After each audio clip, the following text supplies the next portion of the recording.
Warning, this podcast contains content related to murder, kidnapping, abuse, and some sexual assault. Listener discretion is advised.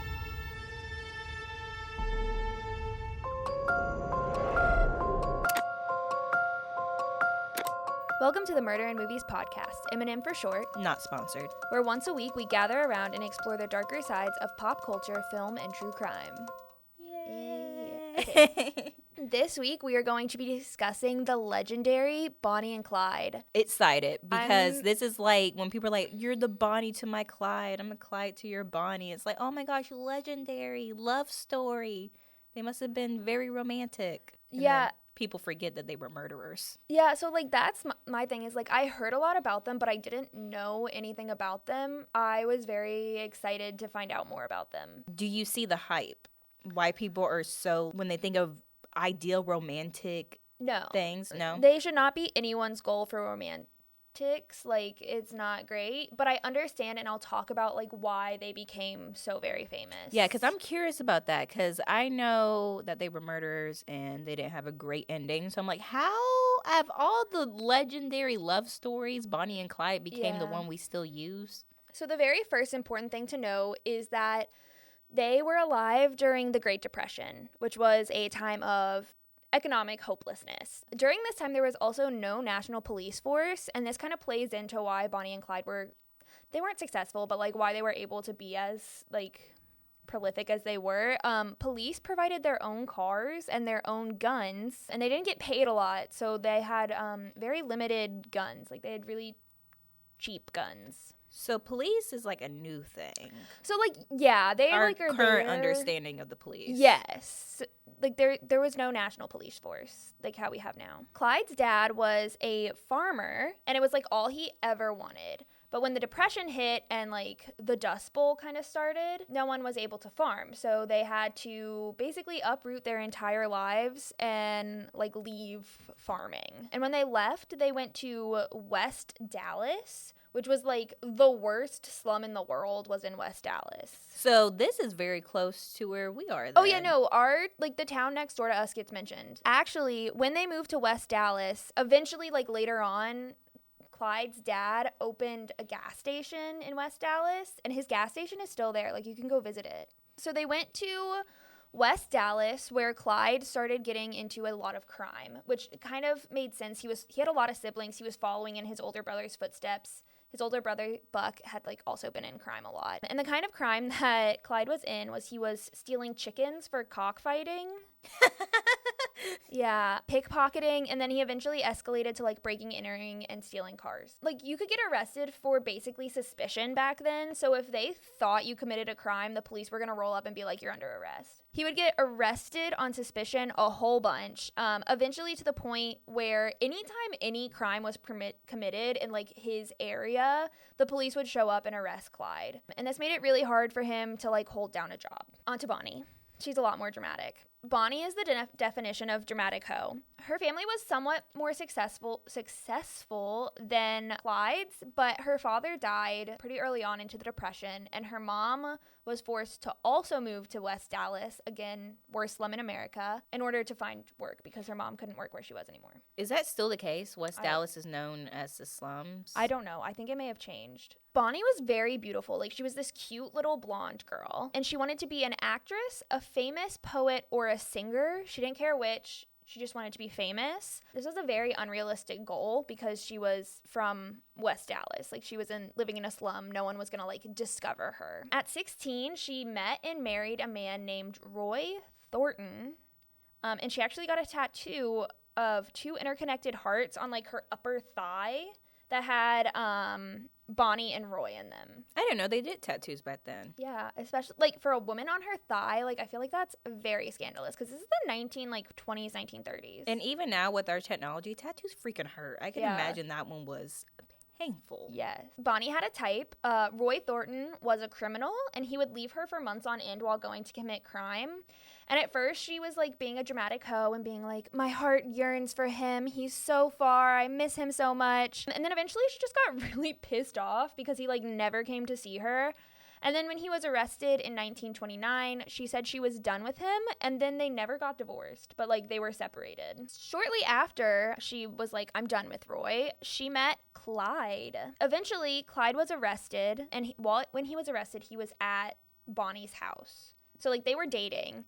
And then Clyde got, like, arrested for an actual crime and was, like, actually sentenced. Except he decided he didn't want to serve time in prison and had Bonnie sneak him a gun into the prison so that he could break out, which Where did she put it? I think she, like, put it in a purse or something. Oh. They were, like, a lot less weird about this stuff. He got out, and he was on the run for a while before he was rearrested and sentenced to Eastham Prison Farm. Eastham Prison Farm was, like, one of the worst work farms anywhere. Like, if you were at Eastham, it was, like, really bad. And it was actually, like, a weirdly strict sentence for, like, a first-time, not, like, first-time offender he'd offended before, but, like, it was his first time being sentenced. In February 1932, he was convicted of burglary and auto theft and was sent to Eastham Prison Farm. While Clyde was at Eastham Prison Farm, he was sexually assaulted by a larger criminal named Ed Crowder. Another convict told Clyde that Clyde was, like, really small. Like, he was 5'6", my height and weight. So, my husband. Like, 150 pounds, like, not a big man. But another convict told Clyde that if Clyde killed Ed Crowder, the other convict would take the fall of it for it, because he was already serving a life sentence, and he, like, saw Clyde was getting sexually abused, and he was like, listen, you kill him, and then I'll say I did it. American hero. So at one point, Clyde, knowing this guy would follow him, like, Clyde walked off. The Ed Crowder followed him, and Clyde bludgeoned him to death. And as soon as the other prisoner saw that Clyde had, like, followed through, he went, yeah, I killed Ed. But that was Clyde Burrows' first murder. To get to a less awful, like, sentence than Eastham, a lot of prisoners would maim themselves because if they were injured, they wouldn't be able to work. Is that is that scalping? No, maiming is just, like, where you hurt yourself. Oh, okay. Yeah. So it was common for them to, like, cut off fingers or cut off toes, and that is what Clyde chose to do. Is that dang bad? Yeah, it's really bad. I'm guessing they're not open anymore. I think they've been closed down, yeah. It was, like, one of the worst prisons. Clyde eventually cut off his big toe and partially cut off the toe next to it. I think the toe next to it was eventually, like, surgically removed. What gets me is that, there was no way that he could numb the pain. So No. he had to feel everything. And random question. When you cut off parts of, like, your toes and stuff, doesn't that mess with your, like, balance? Yeah, so that was one of his things. He was, like, had really bad balance after that, and he always walked with a limp. So prison was not a fun time. However, it turned out that Clyde did not need to cut off his toes. Oh, dang. So it was, back then, the prisons were, like, super overcrowded, so parents could petition to the governor to have their child released. And, like, the entire time Clyde was in prison, his mom was petitioning to the governor, and it worked. Like, a month after he cut off his toes, he was released from prison. Imagine the, like, look on his face. We was like, are you freaking serious? Yeah, so, like, literally cuts off his toes, messes up his balance, can't walk, like, correctly, and then is released. I'm surprised he didn't get an infection. Honestly, same. So while Clyde was in prison, Bonnie got a new boyfriend. But as soon as Clyde was released, he, like, went to Bonnie's house, knocked on the door. Bonnie opened the door. Her new boyfriend was there. She saw Clyde, like, threw herself into his arms, and her new boyfriend had to, like, awkwardly leave because obviously he was single now. She's the worst. Imagine if Tinder existed back in that time. Oh, no. Like, I hate Bonnie so much. She's so dramatic. Like, literally, she would be like, the love of my life. I miss him so much. Okay, well, he's in prison. I gotta go.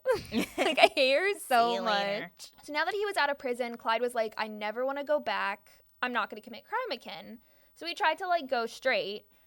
But anytime a crime was committed, police would just go get Clyde and, like, bring him in. And because this was the Great Depression, there were so many people wanting to work that if Clyde, like, was arrested and taken out of where he was working and work was just stopping because he wasn't there, the employers would just fire him and hire another desperate person. So it was basically impossible for him to keep a job. And eventually he ended up turning back to crime. I mean, yeah, if I'm getting accused of something I'm not doing, might as well do it and make it worth it. Yeah, because you could also make a ton more money. Like, paychecks back then were like $7 a week. He forms basically what is called the Burrow Gang. So he was Clyde Burrow and she was Bonnie Parker. He forms the Burrow Gang, which is a friend that he made in prison named Ralph Foltz. They were like besties. And then another criminal named Raymond Hamilton. Hamilton becomes relevant again later. In March of 1932, they join up and they tried to rob a refinery, expecting it to have money because it was supposed to be the day before payday. But they get in there and there are 4 employees in there and they tie them up and then they get into the vault and the vault is empty. What's a refinery? I have no idea. I think it was an oil refinery, so it like purifies oil. See, I was thinking furniture, so. So that was like a bust. And this becomes very common with crimes that Clyde plans. Like, bus? Yeah, Clyde was not a successful criminal. Raymond Hamilton, on the other hand, was like very successful. Also in March, Hamilton and Foltz plan a bank robbery where they get $33,000 or about $500,000 in today's money. Clyde and Ralph Foltz want to use this to bankroll an East Ham prison break. Like, that was their goal, was they like wanted to do a prison break. Why? Because of how, like, shitty their time was, they were like, we're going to get all these people out. So they wanted to be like Robin Hoods? Pretty much. They were like, we had such a bad time. We're going to get everyone out, and it's just going to be great. I feel like most criminals do not have that mindset. Yeah, I don't know why. Clyde and Foltz want to bankroll a prison break. And Raymond Hamilton is like, absolutely not. So he takes his cut of the money and like dips. Clyde and Foltz recruit 4 more people, one of who looks like creepily similar to Raymond Hamilton. So they recruit 4 more people and then they buy bulletproof vests. And then they're like, okay, well, we got to test these bulletproof vests. So they like set them up on a tree and shoot at them, and they are not bulletproof. They were scammed. So, like, thank God they tested them. Yeah. They spent, like, all of their money on these not bulletproof vests. And so they're like, well, shoot, now we have to do more robberies so we can get new vests. So then in April, Clyde is terrible at planning robberies. And at this point, Bonnie wasn't really with them. She was basically just Clyde's cute little girlfriend. But she was aware. Yeah, she knew what was happening. So early on, they were committing lots of car thefts, small-time robberies, and some kidnappings. But they were always really nice to their kidnapping victims. Like, they'd kidnap them, and they'd be like, so sorry. And then, like, let them go and, like, give them money and gifts.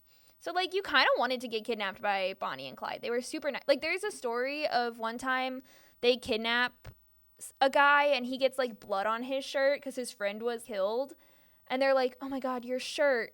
Here, take ours. And they like give him a new shirt and a new jacket and a new tie. So it was during this time where they stole a car from this one guy. And Clyde was like, hey, don't worry. We're going to leave it somewhere for you to get it. And the guy was like, no. Can you actually burn it so I can get the insurance money? And Clyde was like, this is hilarious. I'm 500% doing that. And so they find this car like miles away, burned out. And so the guy got the insurance money. So it's important now that I should mention the kind of cars that Clyde liked to steal. Specifically, he liked to steal Ford V8s.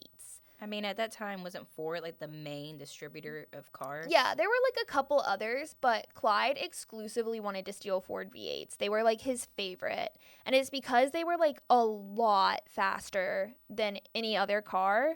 So if it came down to running, which Clyde always preferred to run, a Ford V8 could outrun any other car pretty much. At this point, I'm not getting the hype of Clyde. He just sounds like a terrible criminal with, sympathy. Yeah, so again, you won't get the hype for a while. In April, they went to rob a hardware store for its guns, and this time Bonnie was with them. She was like acting as the getaway driver. But there was a night watchman outside of this hardware store who approached them, and they exchanged shots. Clyde claimed that he purposefully aimed high so that he wouldn't hit the night watchman. But they got away without guns, and they like had to go onto this dirt road because there were a lot of dirt roads, and it started raining and their car got stuck in the mud. And so they're being chased by the people in this town because they just tried to rob the store. They shot at the night watchman. So they abandon the car and they like are running and they find a farm, and the farmer is like, I don't have a car that you can steal, but I have 2 mules.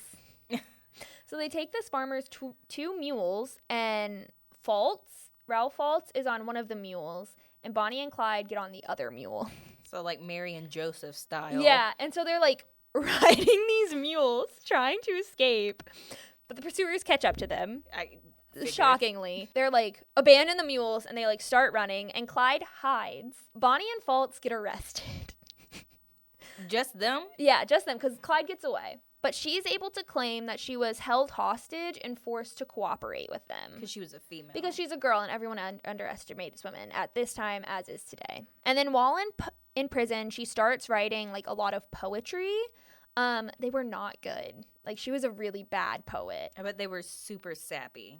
Not really. They were more like tough girl. Like, she would write about prostitutes in West Dallas. So there's like a theory that at one point Bonnie was forced to turn to prostitution to make money. While Clyde is waiting for Bonnie to be released, he goes to rob a store in Hillsboro, Texas. He like had a bunch of people with him. It was him, another guy, and the guy who looked eerily like Raymond Hamilton. It was them 3. They went to rob this store. They go in to case it out. It was a combination jewelry store, general store, optician's practice, and garage. So the PX. Yeah, pretty much. It was like an all-in-one.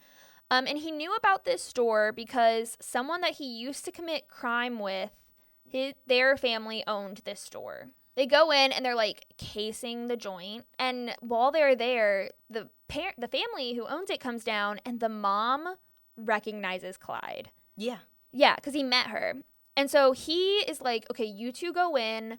I'll be the getaway driver, because he was really good at driving. He was probably like the best driver in the world. But terrible at knowing what places to hit and how to get what you actually want. Yeah. So the 2 guys who were with Clyde go in, and they force the owner, his name was John Butcher, to open the safe.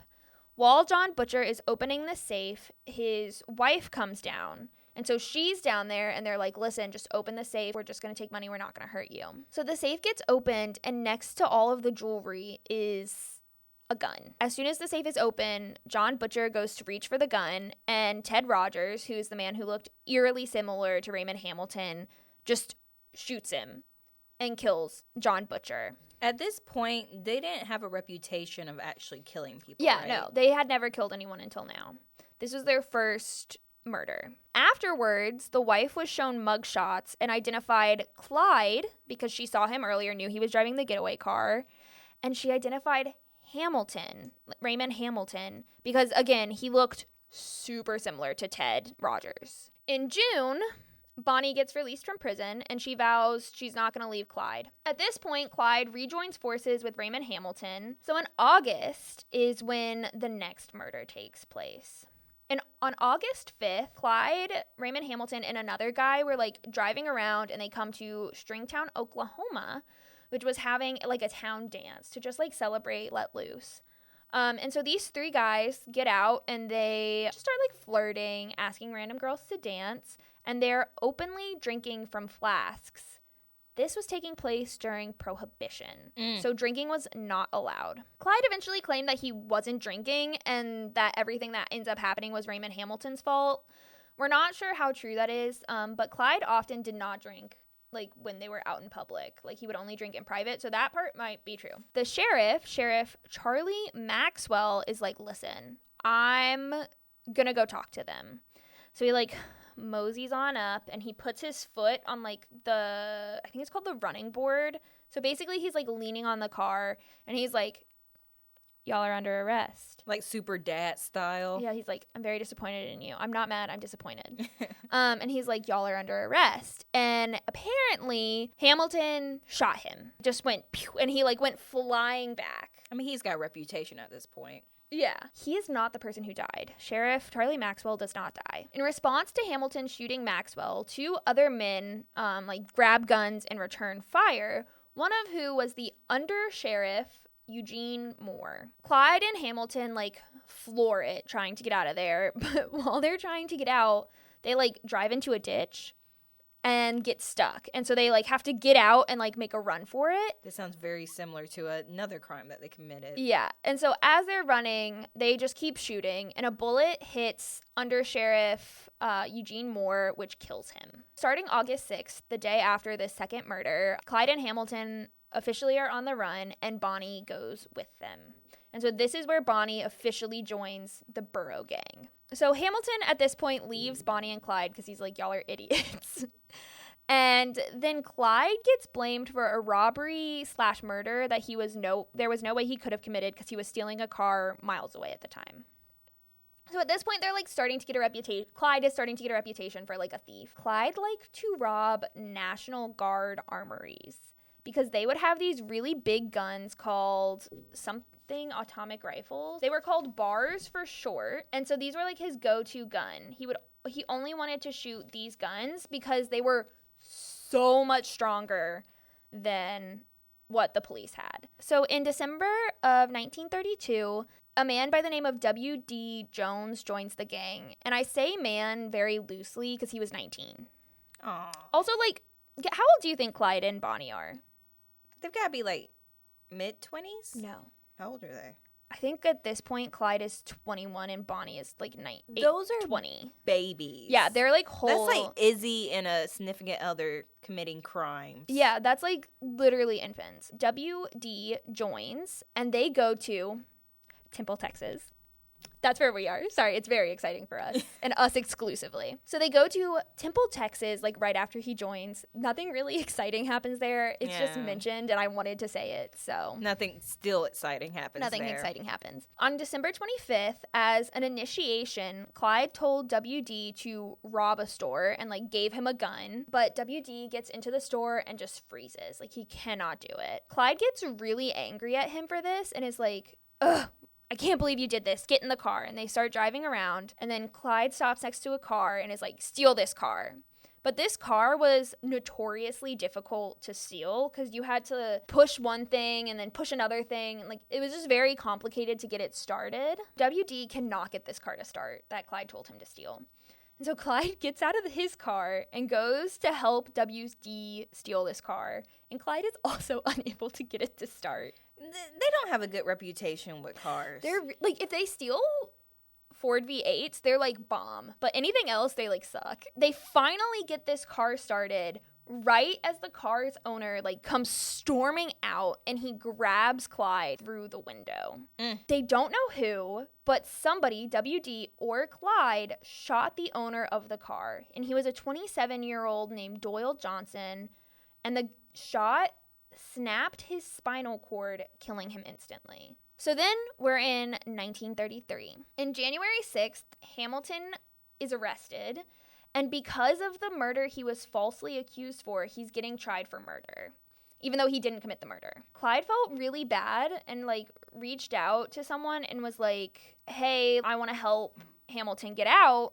And so they set up like a meeting at the person he reached out to's house. At this house, an ambush was set up with 3 officers inside the house to ambush Bonnie and Clyde and 2 around back. Clyde, they get to this house to talk about how they're going to break Raymond Hamilton out of jail. And he gets to this house and becomes aware that there's ambush set up. So he fires into a shot into the house and then his gun jams. So he like tries to run. The guys in the house were fine, but they like ducked for cover. And the 2 officers in the back of the house hear the shot and they come around. One of them is named Malcolm Davis. And about the time he comes around the house, Clyde clears the jam in his shotgun and then shoots Davis at point blank range in the chest. This failure was like super embarrassing for the man who put it together. His name was Schmidt. That's a mouthful. Yeah, it's not his full name. His nickname was Smoot. Basically, Schmidt wanted to catch Bonnie and Clyde so that way he could be like famous as the person who caught Bonnie and Clyde and could run for state office. But he gets like humiliated in the press for his failure to do this. The news was like, Bonnie and Clyde let Schmidt get away, like basically mocking the hell out of this man. I have to explain about Clyde's older brother, Buck. So Buck was always like the criminal one in the family. Clyde was not the problem child, Buck was. So Buck at one point had been arrested. And then he escaped from jail at about the time that Clyde was sent to jail for, to Eastham. Mm-hmm. So Buck escaped. And then his mom and his wife, whose name was Blanche, convinced Buck to turn himself in, to go back to prison. So one day, he literally just rolls up to the prison and is like, hey, I'm here to serve the rest of my sentence. And the police were so impressed at the fact that he showed back up at jail and they didn't have to, arrest him again, that they just kind of let him come back in and serve the rest of his time. I have questions, but I feel like the answers aren't going to be what I want them to be. They were like, oh my God, thank you so much for coming back. Yeah, that's fine. So they let him back in, and then he gets released early. Good behavior? Pretty much. Buck and Blanche are, vibing, and Buck is like, I want to go visit my little brother. And so they would go visit Clyde, which was, super annoying to Blanche, because Blanche was like, listen, I know you're going to commit crime again. We should not go hang out with your criminal brother. And Buck was like, no. He's my little brother. I'm going to get him on the straight and narrow. And then, while he was with Bonnie and Clyde, they would, go commit petty theft. Mm-hmm. April is what happens to put Bonnie and Clyde on the map. So at this point, they kind of have a name for themselves locally, a little bit in Texas, but not really. April 12th, Bonnie, Clyde, Blanche, WD, and Buck get this little apartment in Joplin. And then on April 12th, Buck and Blanche were, getting ready to, leave. They were like, okay, we've spent a lot of time with you guys. We should head out. We don't want to fall into crime. Mm-hmm. But police had noticed them. And they were like, this group is weirdly suspicious, because in their apartment, they kept all windows closed. They would have, their cars all in the garage and would hide their cars so that no one would see them. And so the police are like, obviously, these people are bootleggers. On April 13th at 4 p.m. in Joplin, Missouri, the police launch a raid to catch what they believe are just a group of bootleggers. They had literally no proof other than a bunch of people shared an apartment, and they looked suspicious. And they were spending a lot of money. I wonder how... Did they have record of Clyde? They knew his reputation. He was a little bit well known because, they were committing a bunch of small thefts, but they didn't think... He wasn't famous enough at this point that people cared. Yeah, and I know technology wasn't a thing, so they didn't have, a database to look him up. Yeah, no. Literally, that's part of the reason why they were so hard to catch, is because no one would cooperate, and there was no national police force. Police pull up to this house, and they, block the driveway. They park at an angle across the driveway so they can't get out through the garage and driveway. Clyde and Buck were in the garage, getting ready to shut the door with WD, go back into the house and, chill. The police pull up, and one officer named Wes Harriman was immediately shot by one of the boys and bled to death. One officer named Harry McGinnis hit WD on the shoulder or something, and then he was hit in the side by Clyde. Henry McGinnis was then shot by Clyde, and he was hit in the face, his left side, and his right arm, which was almost completely severed from his body. Now that WD is hit, he runs upstairs to get Bonnie and Blanche. He's bleeding. Bonnie's in her pajamas, freaking out. So they run downstairs, get into the car to get ready to leave. Clyde starts trying to clear the driveway because Wes Harriman's body is in the driveway. So he's like, crap, I gotta move this guy's body. I don't want to run him over. So he grabs him and he pulls him out of the driveway. And while doing this, Clyde gets shot in the chest. But because the police's guns were so bad, the bullet more or less bounced off his shirt button.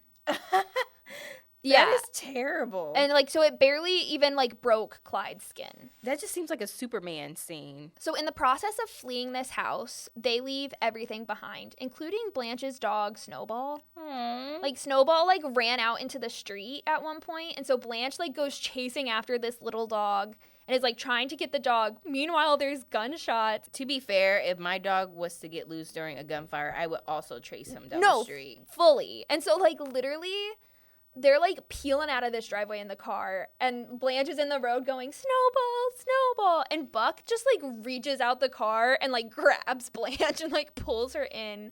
And so Snowball disappears. Why is that the saddest part of this story so right? far? That's the one that's getting me. So the police go into the house after everything is said and done and are going through the stuff. And they find Blanche and Buck's marriage license, which officially ties them to Bonnie and Clyde, making them officially criminals. Who carries that with them? I don't know.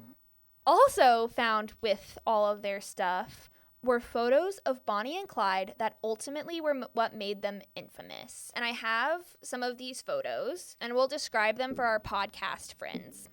So in them, some of them are pretty casual with just Bonnie and Clyde like posing next to a car. They're not very smart because you can definitely see the license plate. Yeah. And then there's a caption on this one that says, Bonnie and Clyde stole this car from me in 1933. And then it's signed by the guy whose car was stolen. What?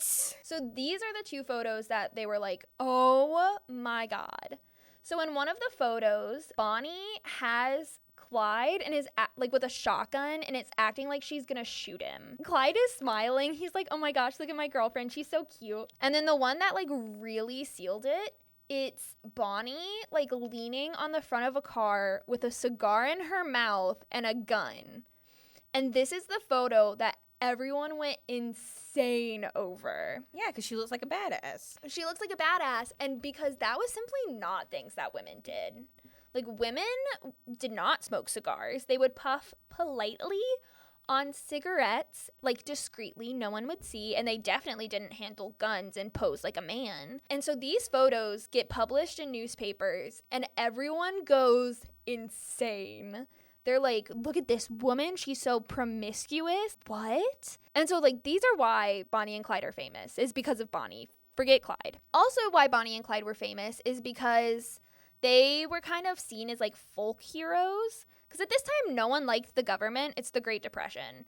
So no one liked the government and no one liked banks. And Bonnie and Clyde were fighting against police and banks, pretty much. So they were Robin like, Hood. Yeah, so the public was like, we love Bonnie and Clyde. I will say the media and pop culture has definitely over-sexualized Bonnie and Clyde. It's always like a platinum blonde woman who plays Bonnie. And in those pictures, she looks like...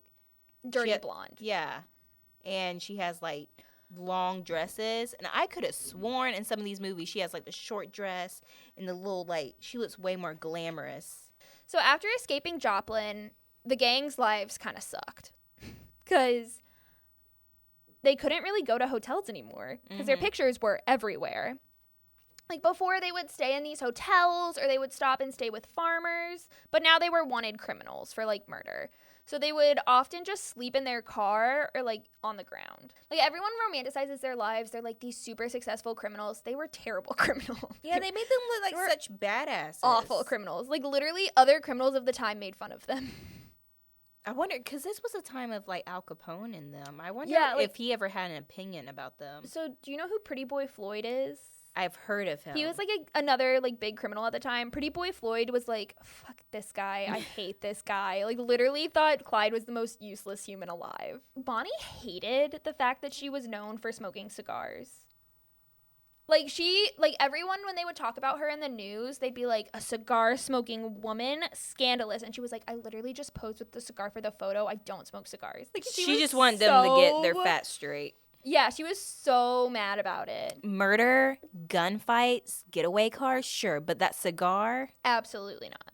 They're driving through Wellington, Texas, which is a like really flat part of Texas that is like basically known for being a desert. There's no plants, and when it's nighttime out, it is pitch black. You cannot see anything. At one point in the road that Bonnie and Clyde were driving on, they were building a new bridge. So there was a detour sign saying like, hey, there's no bridge here yet. But Clyde was going way over the speed limit and completely missed the detour sign. He was going 70, and he basically shoots off the road and into like this like riverbank that had been carved, kind of like the Grand Canyon, but not as big as the Grand Canyon, like a small one. The car flips. The battery started to leak battery acid, which went all over Bonnie's right leg, and from her hip to her ankle was eaten away by this battery acid. Dang. With bone showing in places. See, I was thinking battery acid, that was going to be bad in case like a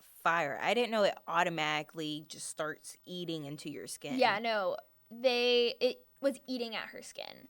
So some locals who heard the crash like came running to help, and at that point, I think Clyde was out. They pull WD out of the car. And then the guy who was with them, he's like, hey, there's a kid on the floorboards. We need to get them out too. But it wasn't a kid. It was Bonnie. And her leg was being like completely eaten by acid. So they get her out and they go to the house of the family that like helped them out.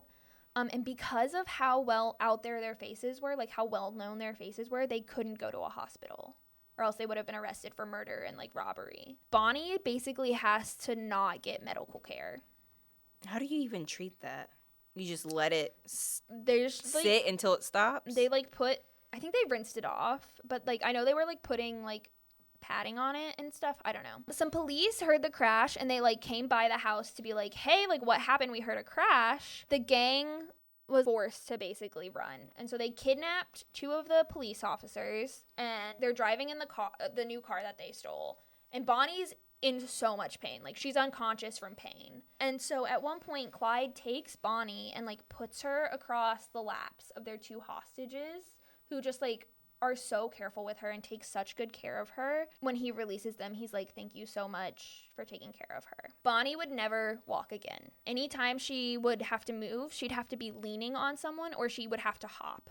On June 23rd, Buck and WD were out committing a crime when Buck killed a marshal of the town they were in named Henry Humphrey. So Buck at this point has just embraced his new lifestyle. Yeah, Buck was actually way more violent. The people who helped Bonnie, Clyde, and that Clyde let go and was like, thank you so much for helping, Buck was like, yeah, just kill him. The person with the marshal that Buck ended up killing had shot at W&D and Buck as they were leaving. WD and Buck are driving away, and the person with the marshal shoots at them and manages to shoot the steering wheel and takes off the top of 2 of WD's fingertips. I mean, fingers, toes, legs. Yeah, limbs are flying everywhere. Yeah, not a great time. The gang starts staying at this tavern called Red Crown Tavern in Platte City, and they started staying there on July 18th. What the gang didn't realize is that this tavern was a meeting place for the police of the area. That sucks. So when they checked in, they had sent Blanche in to ask for 2 houses for a group of 3 people. So Blanche and Buck were in one, and then Clyde, WD, and Bonnie were in the other, but they told them that there were only 3 of them. And then after that, Blanche was going and ordering meals for 5 people. So I don't understand the point of lying how many people there were when they were then like basically saying like, oh yeah, we have 5 people actually. The police started to realize that the group was very suspicious. They would park their cars backwards in the garage, which was a thing that only criminals did. So because of this, police started staking out the hotel and ran the license plate. Clyde had this like really good tendency of like switching out license plates from cars that he stole. But this time, when he switched out the license plate, he switched it out for the license plate of a car he had literally just stolen from another house. How are they getting away? Well, this is the time that they don't get away scot-free. July 20th, shit hit the fan. At about 2 a.m., a posse of 13 gathered to confront who they suspected were the Borough Gang. So they did not know for sure that they were the Borough Gang, but they were going to confront them like they were anyways. So this group gathered, and they had guns and shields. The shields were supposed to, like, be bulletproof. They go and they knock on the door and announce themselves as the sheriff. And the Borough Gang immediately starts shooting. And police return fire. Bonnie, Clyde, and WD were able to get into their car without going outside because it was attached in an attached garage. But Blanche and Buck had to run across an open space in order to get to the car. As they're running, Buck gets hit in the left temple, and the bullet exits out his forehead, and he does not die. Blanche, despite, like, being the most annoying person, because Blanche was complaining about everything, Blanche drops down, picks up her much larger husband, and keeps running, diving into the back of this car in time for them to, like, peel out. She then threw her body over her now dying husband, just as another bullet struck the back window, which sent shards of glass flying directly into Blanche's eyes, blinding her. Oh my gosh. Next came the Battle of Dexfield Park. I think you said fart. As they're escaping, Buck is conscious. Basically, the entire group is like, yeah, Buck is 5 sure going to die. And so they're like, okay, let's make him as comfortable as possible. So they get some distance between them and where they were in Platte City. And they pull off into like this abandoned park and set up a camp so that Buck can die peacefully. So I wonder what was the time between when he got hit to this. Like, he's been able to survive with it's a like hole. a few days. How? He survives 9 days with a hole in his head, by the way. How? Yeah, I don't know. Bonnie and Clyde go into town to get bandages and ice. So they get like a block of ice. And then they end up chipping ice off of it so they can put it into Buck's head hole to help reduce swelling. A man was walking through the woods and noticed a pile of burned, bloody bandages in a car seat. And then he alerted authorities, who immediately assumed it was Bonnie and Clyde. So then a large posse gets together, and it's police, townspeople, and a newspaper photographer. On July 24th, the gang was getting ready to wake up just as the posse began descending on them. One of the people in the posse stepped on a branch, which immediately alerted Clyde, and everyone started shooting. You know in movies where they're like, don't make a sound, and then someone steps on a branch, and like everyone is like, and they heard you? Mm-hmm. That's literally what happens. Clyde starts shooting, and WD is trying to help Bonnie run, because she cannot run.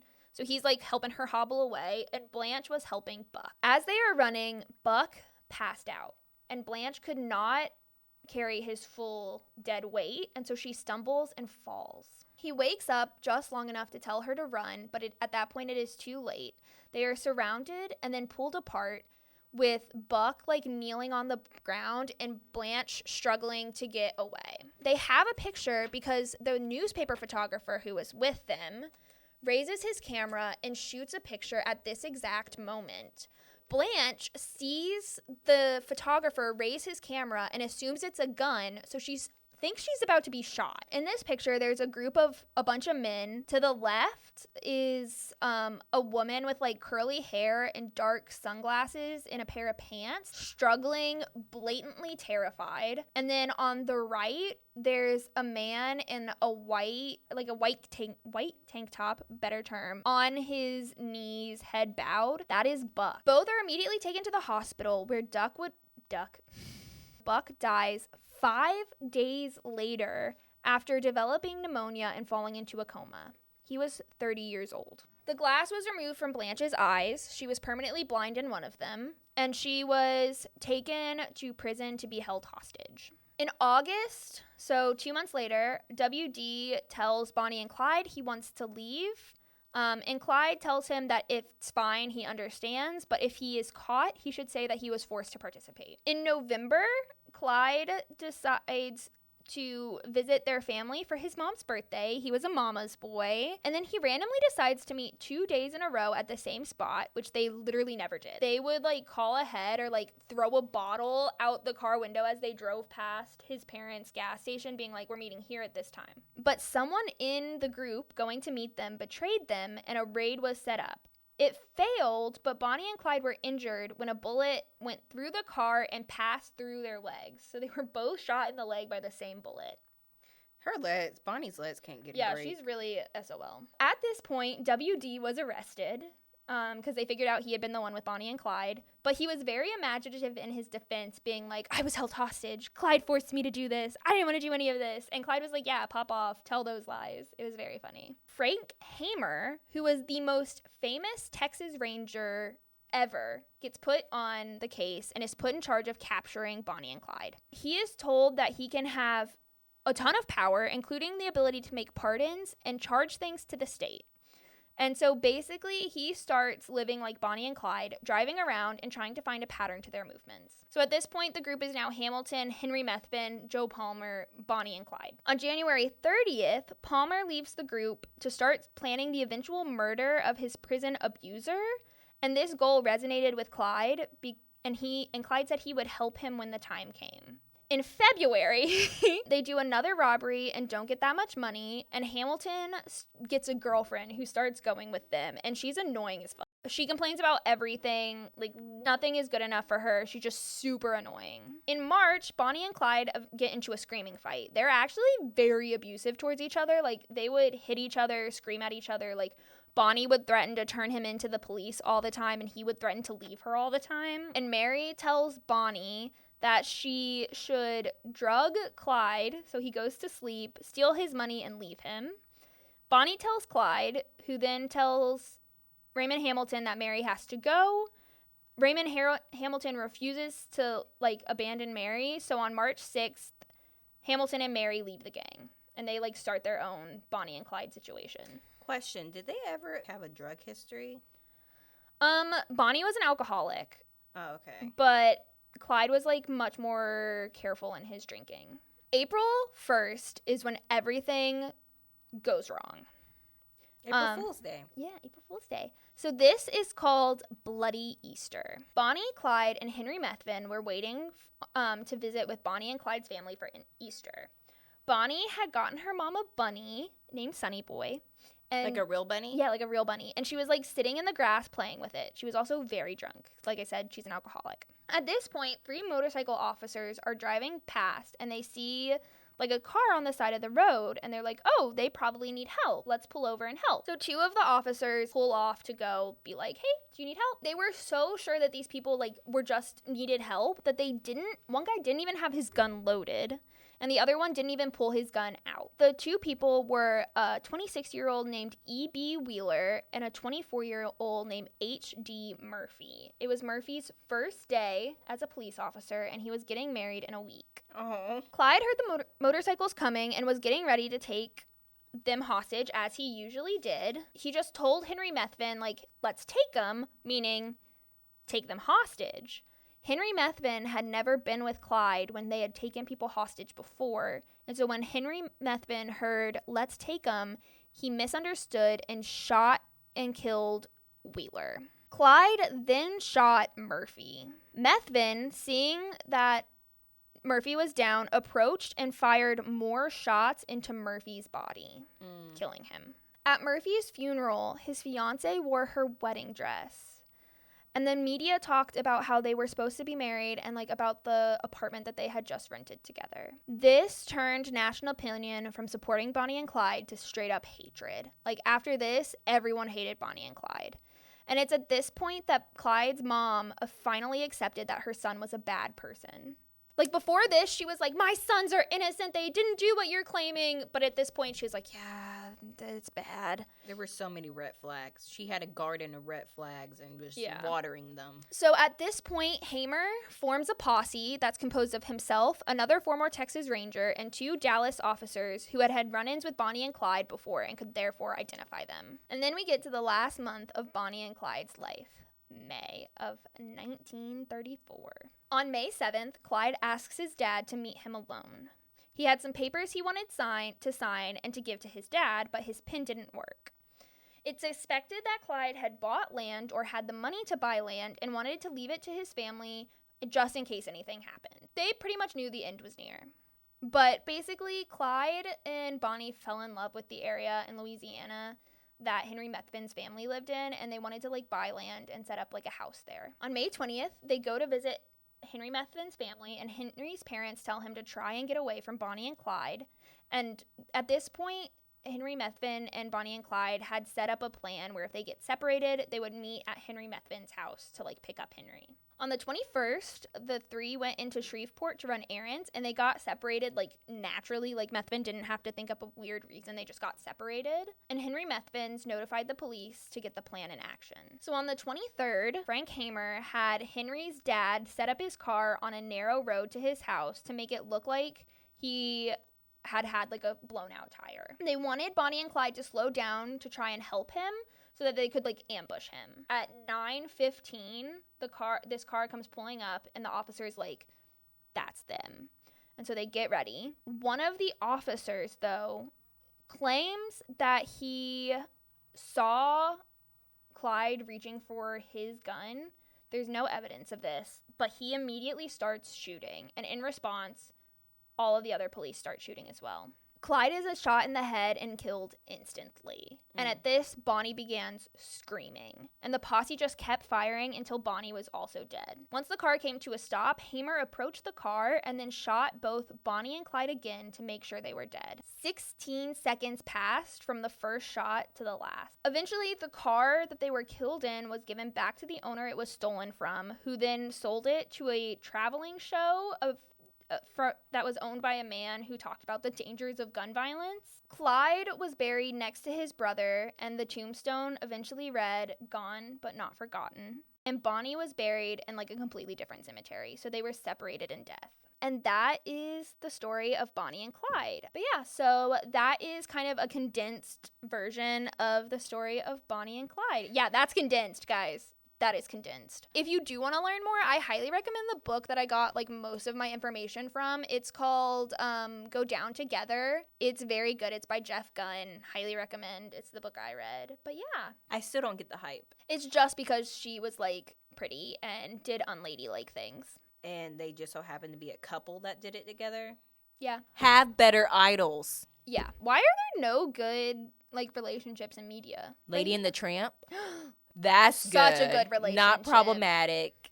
They were genuinely in love and they had a good future. So be the tramp to my lady. If you are watching this on YouTube, we have a podcast. We are on Podbean, Apple Podcasts, Spotify, Amazon Music, so many other things. So if you can find us, good looking out. If you want to continue to support this channel, like, comment, subscribe, turn on that notification bell. I don't know if that actually works. I've never used it before, but you should try it right now. See what it does. And yeah, we will see you all in the next one. Bye.